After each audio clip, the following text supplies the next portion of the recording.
5 خواب جو عورت بھی دیکھ لے وہ عورت اللہ کے بہت قریب ہوتی ہے، یا ان میں سے ایک بھی خواب دیکھے تو وہ عورت دنیا میں ہی خوش ہو جائے، وہ پکا جنت میں جائے گی، کیونکہ اللہ نے فرمایا بسم اللہ الرحمن الرحیم۔ ناظرین کرام، آج کی اس معلوماتی ویڈیو میں ایسے خوابوں کا ذکر کریں گے جس بھی اللہ کے نیک بندے اور بندی کو یہ خواب آ جائیں تو سمجھ لے کہ وہ اللہ کے بے حد قریب ہو چکے ہیں، اور اللہ تبارک و تعالی نے ان کو منتخب کر لیا ہے۔ یہ اللہ کے نیک بندے اور اللہ کی ولی ہونے کی دلیل ہوگی۔ ناظرین کرام، خواب کی 3 قسمیں ہوتی ہیں۔ ایک خواب شیطانی خواب ہوتا ہے، دوسرے نمبر پر نفسانی خواب ہوتا ہے، جبکہ تیسرے نمبر پر رحمانی خواب ہوتا ہے۔ اور یہ خواب کی 3 قسمیں ہیں۔ سب سے پہلے تو آپ کو یہ جج کرنا ہوگا کہ اس بات کا علم آپ کو ہونا چاہیے یہ کہ 3 خوابوں کی جو قسمیں ہیں ان کا معنی کیا ہے، ان کا مقصد کیا ہے، اور یہ کن لوگوں کو آتے ہیں۔ یہاں پر آگے چلنے سے پہلے آپ کو ایک ضروری بات بتاتے چلیں کہ اللہ نے جس وقت ہمارے پیارے نبی کو نبوت عطا فرمائی تو اس امت کو اللہ رب العزت کی جانب سے نبوت میں سے 46واں حصہ یعنی سچے خواب امت کو عطا فرمائے ہیں۔ سچے خواب اللہ کی جانب سے ایک تحفہ ہیں، اور یہ تحفہ امت محمدیہ کو ملا ہے۔ اس سے پہلے بھی حضرت یوسف علیہ السلام کو خواب آیا، وہ بھی اللہ کے پیغمبر تھے۔ جب خواب آیا تو انہوں نے اپنے والد حضرت یعقوب علیہ السلام کو اس خواب کے بارے میں بتایا، تو یعقوب علیہ السلام نے اپنے بیٹے یوسف علیہ السلام سے کہا کہ اپنے خواب کے بارے میں اپنے بھائیوں کو آگاہ مت کرنا، ان کو نہ بتانا، کیونکہ وہ حسد کرتے ہیں، اور جن انسان آپ کے ساتھ حسد کرتا ہے وہ آپ کا سگا بھائی ہی کیوں نہ ہو، کوئی بھی قریبی رشتہ دار ہی کیوں نہ ہو، اس کو اپنا خواب کبھی نہ بتانا۔ یہ میرا آپ کو مشورہ ہے۔ حضرت یعقوب نے اپنے بیٹے کو بھی فرمایا تھا، اور آج کے اس دور میں بھی سمجھنا ضروری ہے کہ جو لوگ آپ کے ساتھ حسد کرتے ہیں، گھر کے اندر آپ کا بھائی ہے، آپ کے بھائی کی بیوی ہے، اس کے بچے ہیں، اس کے بیٹے ہیں، بیٹیاں ہیں، یا کوئی ہمسایہ ہے، یا کوئی بھی اور رشتہ دار ہے، ماموں ہے، ممانی ہے، چچا یا چچی اور بھی رشتہ دار ہیں، اگر آپ کے ذہن میں یہ کھٹکا ہے کہ آپ کے لیے اس کے ذہن میں حسد ہے، اپنا خواب اسے کبھی بھی مت شیئر کرنا۔ یہ آپ کے لیے ایک میسج ہے۔ تو ناظرین، سب سے پہلے ضروری بات ہے شیطانی اور نفسانی خواب، اور تیسرے نمبر پر رحمانی خواب۔ تو جان لیجئے شیطانی خواب وہ خواب ہیں جو کافی لوگوں کو آتے ہیں جن کو اس دنیا کے اندر اللہ سے محبت نہیں ہوتی، اپنے نبی سے محبت نہیں ہوتی، تو دنیا کے پیچھے لگا رہتا ہے، نہ وہ نمازی ہوتا ہے، نہ وہ قرآن کی سمجھ رکھتا ہے، اور نہ ہی اس کو دین کا کوئی علم ہوتا ہے، اپنی ساری زندگی شرارتوں میں، ظلم میں گزار بیٹھتا ہے۔ تو اس کے لوگوں کو جب خواب آتے ہیں تو وہ شیطانی خواب ہوتے ہیں۔ اب دوسرے نمبر پر نفسانی خواب، تو جان لیجئے کہ یہ وہ خواب ہیں کہ جب کوئی انسان فرض کرے کہ گوشت کا ہی کام کرتا ہے، یا کوئی بھی اور دکان اس نے بنائی ہوئی ہے، کسی کے ساتھ اس کو محبت ہے، تو وہ سارا دن اس کے متعلق سوچتا رہتا ہے کہ کب میں کیا کروں، اس کام کو مزید کیسے بہتر کروں، یہ ایسے کرنا ہے یا ویسے کرنا ہے۔ تو اس کے ذہن کے اندر سارا دن ایسی ہی باتیں چلتی رہتی ہیں۔ تو کئی مرتبہ ایسے خیالات کی وجہ سے اس کو دنیا کی محبت، نفس کی وجہ سے جس پر وہ زیادہ وقت دیتا ہے، اس قسم کے خواب آتے ہیں۔ اس کو نفسانی خواب کہتے ہیں، جبکہ ان کا بھی حقیقت سے کوئی تعلق نہیں ہوتا۔ اب تیسرے نمبر پر جو خواب ہیں وہ ہیں رحمانی۔ پہلے ہم نے جانا شیطانی، نفسانی اور رحمانی، تو جان لیجئے کہ رحمانی خواب ان لوگوں کو آتے ہیں جو اللہ کے نیک پاک اور برگزیدہ بندے ہوتے ہیں، جو نماز کا اہتمام کرتے ہیں، یعنی جو اچھے لوگ ہوتے ہیں، جو غریبوں کی مدد کرنے والے ہوتے ہیں، جھوٹ نہیں بولتے، اللہ کے بندے ہوتے ہیں۔ اگر ان کو خواب آئے صبح فجر کی اذان سے پہلے اور رات کے نصف حصے کے بعد، تو وہ بالکل حقیقت ہوتا ہے اور وہ سچا خواب ہوتا ہے۔ تو یہ کہنا زیادہ مناسب ہوگا کہ ایسے خواب ہوتے ہیں جو صبح صادق سے پہلے آتے ہیں۔ اب آج کی اس ویڈیو میں آپ کو خواب بتانے والے ہیں جو کہ اللہ کے نیک بندوں کو آتے ہیں۔ جو سچ میں اللہ کا نیک بندہ یا بندی ہو تو یہ اللہ کے قریب کی نشانیاں ہیں۔ نمبر 1، اگر ایسا اللہ کا نیک بندہ جو خواب کی حالت میں اللہ کے کسی ولی کو دیکھتا ہے، خواب کی حالت میں اللہ کے ولی کو دیکھنا ہے۔ اللہ کے ولی بے شمار ہیں۔ ہماری 10ویں کتب اللہ کہ ولیوں کے تذکروں سے بھری پڑی ہیں۔ لاکھوں لوگ ہر مہینے اللہ کے نیک بندوں کی قبر پر حاضری دیتے ہیں اور ان کے لیے دعائیں مغفرت کرتے ہیں۔ تو جو لوگ یہ سمجھتے ہیں کہ اللہ کے کوئی نیک ولی نہیں ہوتے، انہیں اللہ کی رحمتوں کے بارے میں کچھ علم ہی نہیں۔ ذرا سوچئے کہ وہ کیسے اللہ کے نیک بندے ہیں کہ ان کو وہ دنیا سے رخصت ہوئے سینکڑوں سال ہو چکے، لیکن آج بھی لوگ جوک در جوک ان کی قبروں پر حاضر ہوتے ہیں اور ان کے لیے دعائیں مغفرت کرتے ہیں۔ بھلا کسی عام شخص کی قبر پر اتنے لوگ کیوں نہیں آتے؟ کیونکہ ان کے لیے دعائیں مغفرت نہیں کرتے۔ تو یقیناً یہ اللہ کے برگزیدہ لوگ ہیں کہ جن کے درجات اللہ نے بلند کیے ہیں اور مزید بلند کرنا چاہتا ہے۔ تو جان لیجئے کہ جب کوئی اللہ کا نیک بندہ آپ کے خواب میں آتا ہے، اس کو آپ سچ میں اللہ کا ولی مانتے ہیں، تو یقیناً آپ کے لیے اللہ کے قرب کی ایک نشانی ہے۔ اگر خواب کی حالت میں کوئی شخص صحابہ اکرام کو دیکھتا ہے، یا اگر خواب کی حالت ہی میں نبیوں کو دیکھتا ہے، کوئی بھی نبی حضرت آدم سے لے کر آخری نبی حضرت محمد صلی اللہ علیہ وآلہ وسلم تک، تو یہ بھی ایک اچھی دلیل ہے۔ خواب کی حالت میں آپ اگر درود شریف پڑھ رہے ہیں یا کوئی درود شریف کی محفل ہے، اس کے اندر آپ بیٹھے ہوئے ہیں، اگر آپ خواب میں آسمانوں کی سیر کر رہے ہیں تو یہ بھی ایک اچھی خبر ہے۔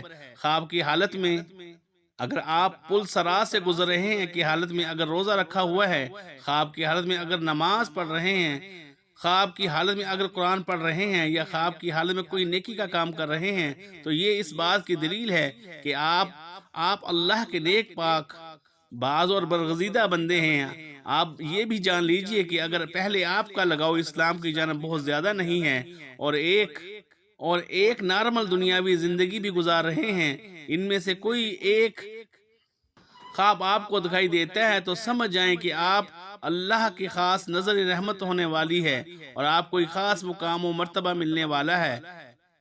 اس دنیا کے اندر بھی لوگ آپ کی عزت کریں گے اور آخرت میں بھی آپ کا مقام بلند ہو جائے گا، اور جہاں جہاں آپ کا قدم ہوگا وہاں اللہ کی رحمت ہوتی جائے گی۔ دنیا کی ہر خواہش آپ کے تابع ہونا شروع ہو جائے گی۔ اگر ان میں سے کوئی بھی ایک خواب آپ کو آتا ہے تو پھر سمجھ لیں کہ کبھی کسی کو اس کے بارے میں نہیں بتانا، لیکن جو کرنے کا کام ہے وہ کرنا ہے۔ وہ یہ ہے کہ صبح اٹھتے ہی اللہ کے سامنے سجدہ ریز ہو جاؤ کہ اللہ نے آپ کو کسی مقام کے لیے چن لیا ہے۔ رسول اللہ صلی اللہ علیہ وآلہ وسلم نے فرمایا، اللہ جب کسی بندے سے محبت کرتا ہے تو جبرائیل کو بلاتا ہے اور فرماتا ہے میں فلاں سے محبت کرتا ہوں، تم بھی اس سے محبت کرو۔ چنانچہ جبرائیل علیہ السلام بھی محبت کرنے لگتے ہیں، آسمان میں اعلان کرتے ہوئے کہتے ہیں کہ اللہ فلاں سے محبت کرتا ہے، تم بھی اس سے محبت کرو۔ چنانچہ اس سے آسمان والے بھی محبت کرنے لگتے ہیں، پھر اس کے لیے زمین میں قبولیت لکھ دی جاتی ہے۔ اور جب رب تعالیٰ کسی بندے سے ناراض ہوتا ہے تو جبرائیل علیہ السلام کو بلا کر کہتا ہے میں فلاں سے نفرت کرتا ہوں، تم بھی اس سے نفرت کرو۔ چنانچہ جبرائیل علیہ السلام بھی اس سے نفرت کرتے ہیں، پھر آسمان والوں میں اعلان کرتے ہوئے کہتے ہیں کہ اللہ فلاں سے نفرت کرتا ہے، اس لیے تم لوگ بھی اس سے نفرت کرو، پھر زمین میں اس کے لیے نفرت لکھ دی جاتی ہے۔ اس حدیث میں اللہ کی محبت کا بیان ہے اور اس بات کی وضاحت ہے کہ اللہ جب کسی شخص سے محبت کرتا ہے تو جبرائیل جو ویسے ہی اشرف الملائکہ ہیں، جیسے محمد اشرف البشر ہیں، ان کو پکار کر کہتا ہے میں فلاں سے محبت۔ چنانچہ جبرائیل اس سے محبت کرنے لگتے ہیں اور آسمان میں اعلان کرتے ہوئے کہتے ہیں اللہ فلاں سے محبت کرتا ہے، تم بھی اس سے محبت کرو۔ چنانچہ اس سے آسمان والے بھی محبت کرنے لگتے ہیں، پھر اس کے لیے زمین میں قبولیت دی جاتی ہے۔ چنانچہ زمین والے اس سے محبت کرنا شروع کر دیتے ہیں۔ یہ اللہ کی محبت کی علامت ہے کہ بندے کے لیے زمین میں قبولیت رکھ دی جائی ہے، یا یوں کہ وہ لوگوں میں مقبول اور ہر دل عزیز ہو جائے۔ یہ اللہ کے اپنے بندے کے ساتھ کی نشانیوں میں سے ایک نشانی ہے۔ جب اللہ کسی شخص سے نفرت کرتا ہے تو پھر جبرائیل کو پکار کر کہتا ہے میں فلاں سے نفرت کرتا ہوں، تم بھی اس سے نفرت کرو۔ چنانچہ جبرائیل علیہ السلام بھی اس سے نفرت کرتے ہیں، پھر آسمان والے بھی اس سے نفرت کرنے لگ جاتے ہیں، اس لیے تم لوگ بھی اس سے نفرت کرو، پھر زمین میں اس کے لیے نفرت رکھ دی جاتی ہے۔ چنانچہ زمین والے سب اس سے نفرت کرنا شروع کر دیتے ہیں۔ حضرت سیدنا ابن عباس فرماتے ہیں روز قیامت سب سے پہلے ان لوگوں کو جنت کی طرف بلایا جائے گا، ہر حال میں اللہ عز و جل کا شکر کرتے ہیں۔ حضرت سیدنا میمون بن مہران علیہ رحمۃ اللہ فرماتے ہیں جو تقدیر پر راضی رہے اس کی حماقت کا کوئی علاج نہیں۔ حضرت سیدنا عبداللہ بن مسعود رضی اللہ تعالیٰ عنہ ارشاد فرمایا میں کسی انگارے کو زبان سے چاٹوں اور وہ جلا دے، جو جلا دے، اور باقی رہنے دے، جو باقی رہے وہ دے، یہ میرے نزدیک اس سے زیادہ پسندیدہ ہے کہ جو کام ہو چکا اس کے بارے میں کہوں کہ کاش نہ ہوتا، یہ نہ ہونے کے کام کے بارے میں کہوں کاش ہو جاتا۔ حضرت سیدنا ابو دردہ فرماتے ہیں ایمان کی سربلندی حکم الہی پر صبر کرنا اور راضی رہنا ہے۔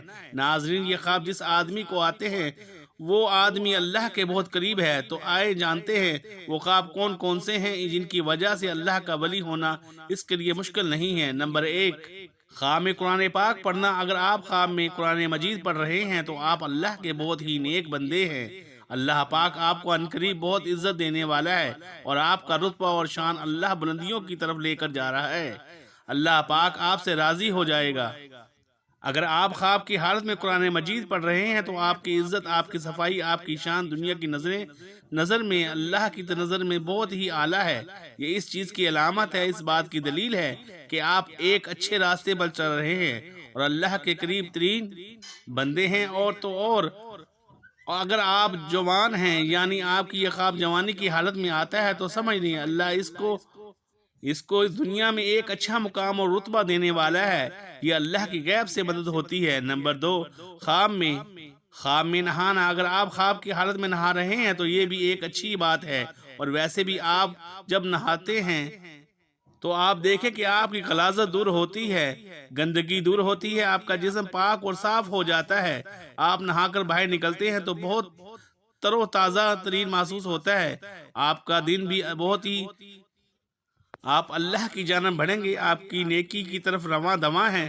آپ ایسے مقام پر چڑھ چکے ہیں جہاں پر ایک اللہ کا ولی ہوتا ہے۔ جو اللہ کے نیک بندے ہوتے ہیں انہیں یہ خواب نظر آتے ہیں، اور اگر آپ کو یہ خواب جوانی ہی کی حالت میں نظر آتا ہے تو اس کی تعبیر اس بات کی دلیل ہے کہ آپ جوانی میں اللہ پاک سے بے شمار گندگی دور کرنے والا ہے، آپ کی عزت اعلیٰ مرتبہ پر پہنچنے والی ہے، آپ کی شان و شوکت بننے والی ہے، اور آپ ایک بلند درجے پر رواں دواں ہونے والے ہیں۔ اور اگر یہ خواب آپ کو بڑھاپے میں آتا ہے تو آپ سمجھ لینا کہ اللہ آپ گزری ہوئی ہے اور آنے والی بقیہ زندگی سے بھی گندگی کو دور کر دے گا۔ نمبر 3، مصلے پر بیٹھ کر رونا۔ اگر آپ مصلے پر بیٹھے ہیں اور گڑ گڑا رہے ہیں اور اللہ رب العزت سے دعائیں مانگ رہے ہیں اور اللہ کے سامنے زار و قطار رو رہے ہیں اور اللہ کے سامنے ہاتھ اٹھا کر اللہ رب العزت سے اپنے گناہوں کی معافی مانگ رہے ہیں، یہ بھی اس بات کی دلیل ہے کہ آپ اللہ سے مانگ رہے ہیں اور اللہ پاک آپ کو دے رہا ہے، کیونکہ اللہ جس آدمی سے راضی ہو جاتا ہے تو یہ خواب انہی بندوں کو نظر آتا ہے جن پر اللہ پسند کرتا ہے، جن سے اللہ محبت فرماتا ہے۔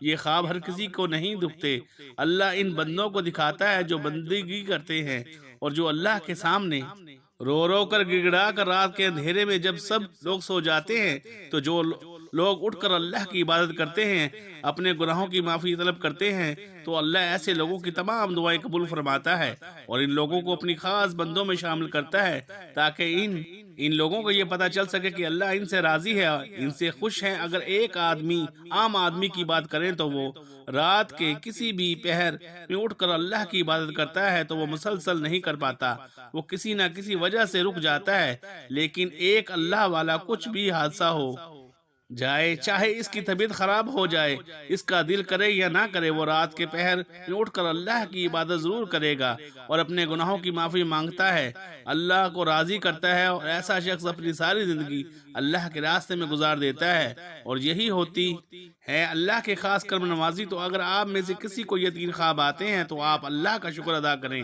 اللہ کے سامنے جھک جائیں، اللہ کے سامنے گڑ گڑا کر دعائیں مانگیں کہ یہ ایک اللہ تعالیٰ کی طرف سے خوشخبری ہے کہ آپ اچھے انسان ہیں اور آپ کے ساتھ اچھا ہونے والا ہے، آپ کی عزت اس دنیا میں بڑھنے والی ہے، اس دنیا کے اندر کامیابی، عزت، شہرت آپ کی قدموں میں آئے گی، اور آخر میں ابھی آپ کو ایک عظیم الشان مرتبہ اللہ رب العزت کی طرف سے عطا ہوگا۔ اور آپ کو یہ خواب نظر نہیں آتے تو آپ مایوس نہ ہوں، آپ نمازوں کی پابندی کریں، قرآن کریم کی تلاوت کریں، تہجد کا اہتمام کریں، انشاءاللہ تعالی آپ سے اللہ پاک راضی ہو جائے گا۔